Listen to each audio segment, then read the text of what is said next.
Kwa hiyo watu wengi sana Yesu aliwaambia mapotea katika Mathayo 22:29 kwa kuwa hawajui maandiko wala uwezo wa Mungu. Duniani watu wengi wanapotea kwa sababu hawajui maandiko. Ndio maana unapokuwa katika kimo, sio unakurupuka tu, unakuwa kwa maandiko. Kwa hiyo tulizungumza kuhusu imani. Imani ya Yesu Kristo msingi wake ni neno. Unapoliamini neno lote na ukaamini katika kujaza Roho Mtakatifu, hapo ukisimama kwamba Yesu, naahidi kwa moyo wangu wote na zikataa dhambi zangu zote. Yaani kama unakokota maisha yako ya kale, jibu lake hujaokoka. Kama unaokoka, wokovu ni nini? Wokovu ni kufa katika maisha ya kwanza na kuzaliwa katika maisha mapya katika Kristo, kwa Roho wa Kristo na neno la Kristo. Ukiona bado unakokota maisha yako ya kwanza, hujaokoka. Sasa ukimwamini Kristo na kuukana kabisa ulimwengu na kuyakataa maisha ya kwanza na kumwamini Kristo utamuishia maisha yako yote, hapo ndipo unakuwa na imani ya Yesu Kristo. Na ukiwa na imani ya Yesu Kristo, automatically ile imani inavuta nguvu za Yesu Kristo. Haleluya! Wale waliomwamini walikuwa mashujaa. Tunaona kwamba jina la Bwana barikiwe, walikuwa wanapita katika mlango mzuri, walikuwa wamepita miaka mingi sana. Siku hiyo wakati wanapita wakamkuta kiwete aliyemkutaga siku nyingi sana, ila kwa kuwa walikuwa na nguvu za Roho Mtakatifu, siku yao ilipofika akawa anaomba hela kama siku zote. Wakamwambia, fedha wala dhahabu sisi hatuna, tulicho nacho ndicho tunachokupa, kwa jina la Yesu Kristo hai nyanyuka. Kiwete tangu kuzaliwa alinyanyuka, na kila Mkristo anatakiwa na nguvu, kwa maana imeandikwa katika Marko 16 mstari wa 17, ishara hizi zitafuatana na hao waaminio, kwa jina langu watatoa pepo, watanena kwa lugha, watakula vitu vya wazungu, wataweka mikono juu ya wagonjwa, watapata afya. Kuko wapi leo kunena kwa lugha makanisani? Siko wapi leo nguvu za Mungu kanisani? Yako wapi madhihirisho ya Roho Mtakatifu kanisani? Kuna shida, watu wameliacha neno. Kweli. Kila mtu aliyesema ni wanawake wa wanaume, imesema ishara hizi zitafuatana na waaminio, kwa jina langu waamini wote watatoa pepo. Amina. Watanena kwa lugha. Moja anambia si lazima. Ni kweli? Kweli si lazima. Kweli si lazima kunena kwa lugha, ila ni lazima kujaza Roho Mtakatifu. Amina. Na ukijaza Roho Mtakatifu unakuwa na karama moja ya karama 9. Aidha neno la hekima au neno la maarifa au imani au matendo ya miujiza au uponyaji wa kiungu au unaweza ukawa na unabii au upambanuzi wa roho au kunena kwa lugha au kufasiri lugha. Wewe una nini? Una hata kimoja. Jina la Bwana likiwe. Amina. Utaniambia mbona Yohana Mbatizaji alijaza Roho Mtakatifu tumboni, hajawahi kufanya muujiza wowote? Alikuwa na upambanuzi. Alimwona Herode yuko na Herodia mke wa kakake Filipo, akamwambia si halali kuwa na mke wa kakako, umekosea, sio sheria ya Kiyahudi. Ule alikuwa na upambanuzi. Wewe una nini? Jina la Bwana likiwe. Kila Mkristo lazima ajihakikishie kwa kiroho. Na hiyo ni fahari leo. Leo ukiambia watu mtafute Roho Mtakatifu, unene kwa lugha, Mkristo anampa adhabu. Mtafute Roho Mtakatifu, uwe na karama, anampa adhabu. Zamani ilikuwa ni fahari mtu kujaza Roho Mtakatifu. Ndio maana wakati Petro anaongea, wale waliokuwa wamekaa pale katika nyumba ya Kornelio, Matendo 10, walijisikia kuchangamka. Petro wakajikuta wamejazwa, walikuwa connected na neno la Mungu. Leo watu wengi wanaenda kanisani wako disconnected. Ameshapoteza mudi, anataka katiwe kanisani moyo na mafundisho ya vichekesho. Utayapata hapa. Amina. Ile ndio mambo yale mizaa. Kisoma katika Timotheo wa pili sura ya 4 mstari wa 1, lihubiri neno. Lihubiri neno. Neno sio mizaa. likikutia moyo, likikupa faraja, likikuchekesha, ni neno. Ukiona unahisi nguvu za Mungu, anasema alafu basi 3 unatia maarifa. Maarifa sasa hiyo haimaanishi maarifa ya ulimwengu. Maana hiyo ni ujinga kwa Mungu.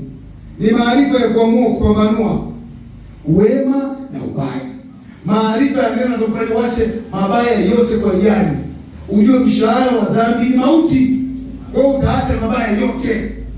Hayo ndio maarifa ya mbinguni. Amina. Maarifa ya kimbinguni yatakufanya ujitenge na mabaya.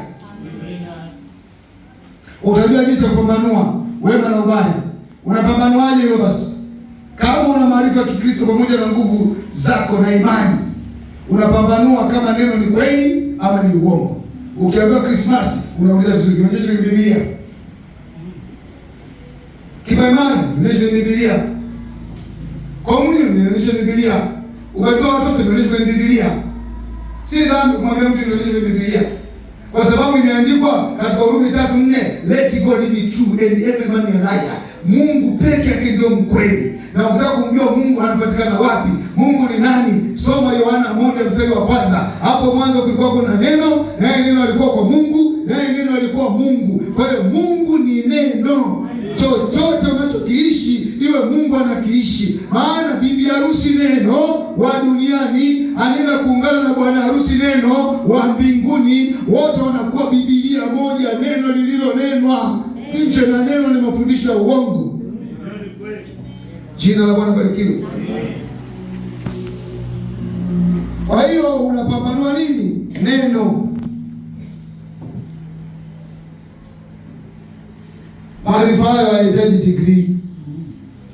Yanahitaji kuwa tu na kwa mtu wa magotini na mnyenyekevu kwa Kristo. Amina.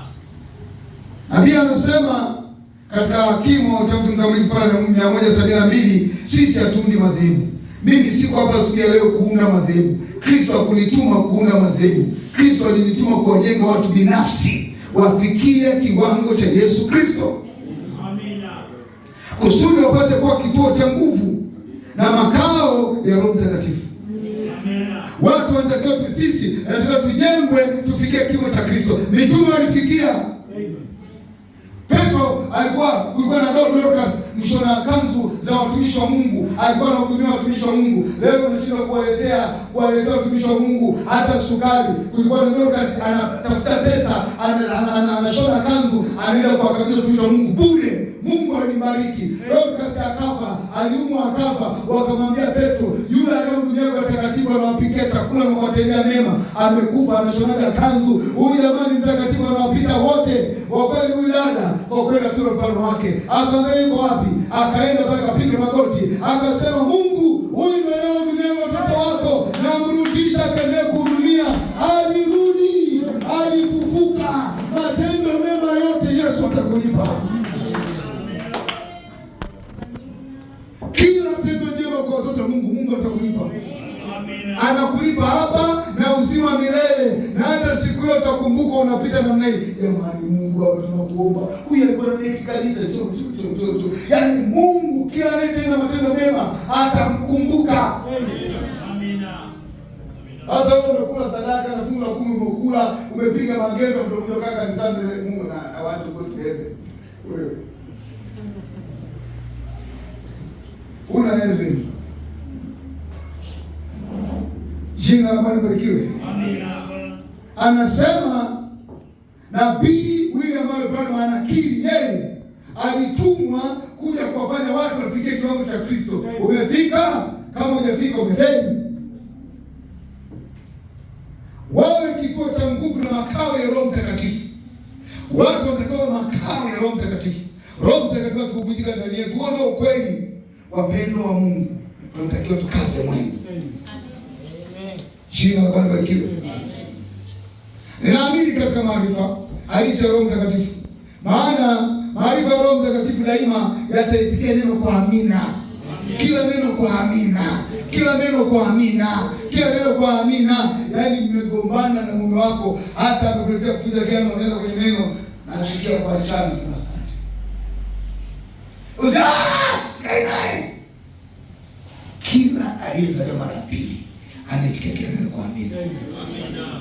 Anaitikia kila neno kwa amina.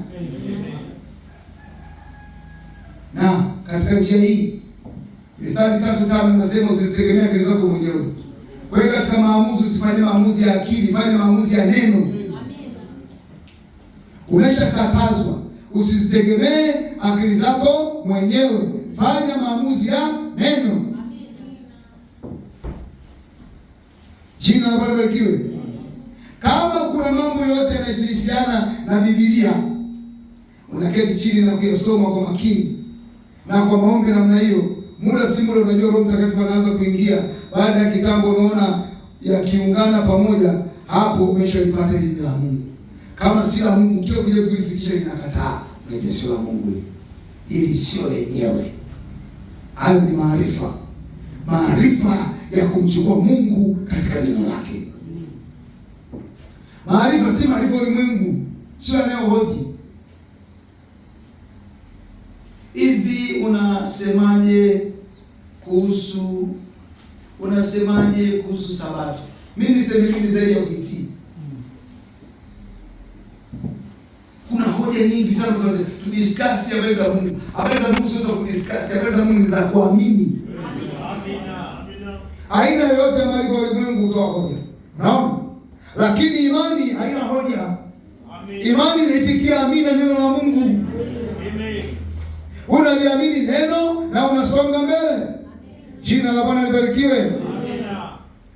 Kama kuna kitu chochote kinyume na neno na kitupa pembeni.